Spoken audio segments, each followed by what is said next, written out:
Quiero continuar hablándote de Juan capítulo 2. En un video anterior te estaba hablando de las bodas de Caná, cuando Jesús convierte el agua en vino. Más adelante, en el versículo 13 en adelante, tenemos esta historia cuando Jesucristo purifica el templo. Jesús va al templo para ver qué es lo que pasaba ahí. Se encuentra con un mercado. Conocemos la historia, ¿no? Y entonces dice que estaba cerca la Pascua de los judíos y Jesús fue a Jerusalén y halló ahí en el templo a los que vendían bueyes, ovejas, palomas y los cambistas allí sentados, ¿no? Dice, y haciendo un azote de cuerdas, echó fuera del templo a todos, las ovejas, los bueyes, y esparció las monedas de los cambistas y volcó las mesas y dijo a los que vendían palomas, quitad de aquí esto y no hagáis de la casa de mi padre una casa de mercado.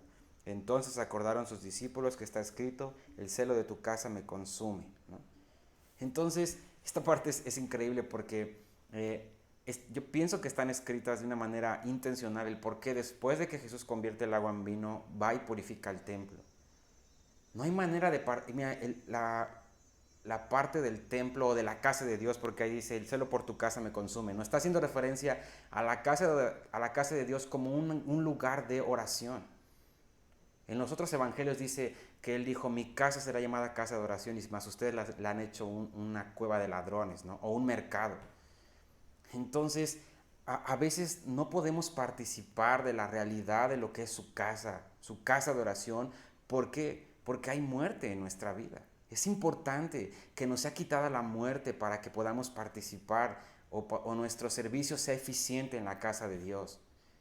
Está ahí intencionalmente porque primero tenemos que pasar de la muerte a la vida para entonces poder nuestro servicio en la casa sea algo correcto, ¿no? Vemos aquí que lo que pasó, que había un mercado y todo esto, lo que los judíos hacían de estar vendiendo palomas, bueyes y todo esto, usando algo que era santo, corrompiéndolo. ¿Por qué? Porque había muerte en sus vidas.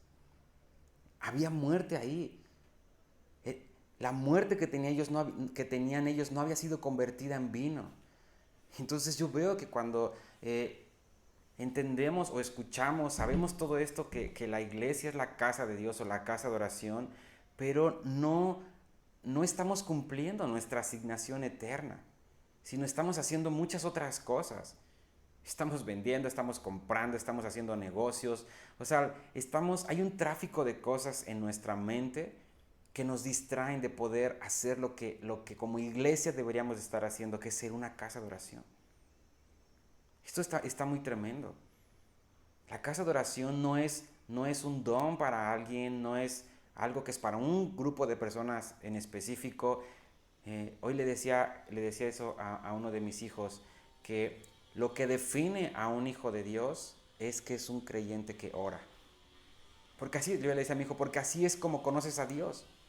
Así es como conoces a Dios, a quién es tu Padre. Entonces yo no puedo decir que Dios es mi Padre si no oro a este Padre. Entonces, te digo, esto de la casa de oración es una realidad o una identidad que debería definir nuestra vida si hemos creído en Cristo Jesús. Si nuestra agua ha sido convertida en vino, entonces debemos de ser gente que ora. Gente que ora, ¿por qué? Porque somos su casa. Y Él dijo, mi casa será llamada casa de oración para todas las naciones y para todos los pueblos.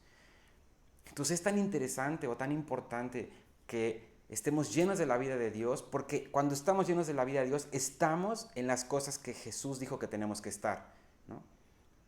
Estamos siendo su casa y tenemos un celo por su casa. Entonces, qué importante es esto, de verdad.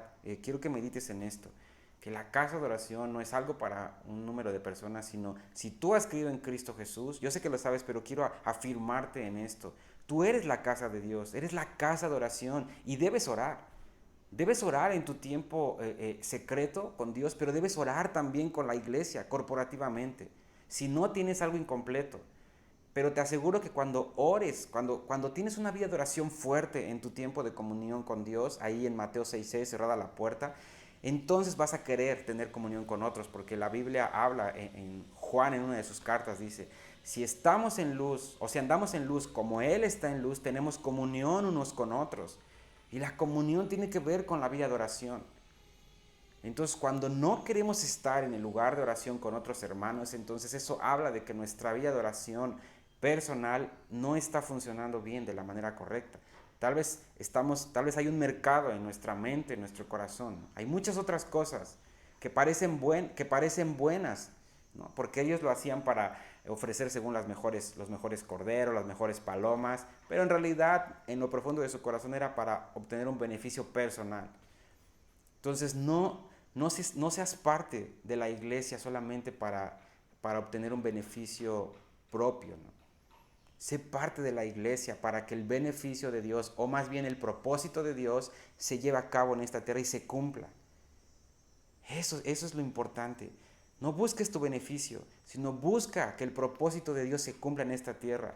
Y el propósito de Dios, uno de muchos, es que haya iglesias, o que la iglesia entienda que su identidad es ser una casa de oración. Y no solo lo entendemos acá, sino lo llevamos a cabo. Lo ponemos por obra.